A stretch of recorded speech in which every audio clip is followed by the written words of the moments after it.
The word yawm, which means day, in the singular, without any suffixes. I say without suffixes because we have in the Quran yawma idhin, that day. And while that day are two words in English, in Arabic it is written together without any space, almost like a kind of a hyphenated word, you might say. But when the word yawm occurs in the singular without any such suffixes, we count them and we see that they're exactly 365, which, as you know, is the approximate number of days in the solar year. Sometimes people ask me, well, why is it not 354? Because that's a lunar year and Muslims follow the lunar calendar. And my answer to that is that, in fact, both calendars are acknowledged in the Quran because both stem from the natural phenomena that Allah has created. Allah has created the moon and Allah has created the sun. And both calendars are useful. While we follow the lunar calendar for our observances, we're going to sight the moon and then celebrate the Eid, for example, coming up.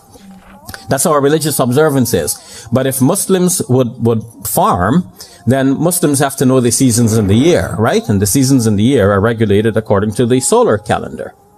So we need to know both, even as Muslims, and both are acknowledged in the Quran in Surah Al-Kahf, because we know the story of the people of the cave. It says that they remained in the cave for 300 years, and then the Quran puts it in a strange way by saying, "Wasdadu tis'a," and they add 9.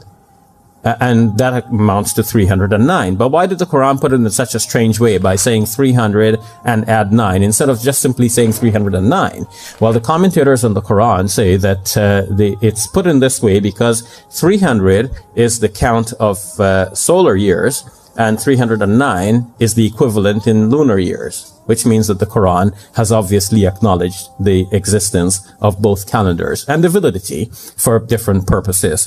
So now let's step back and think about what we have just observed here.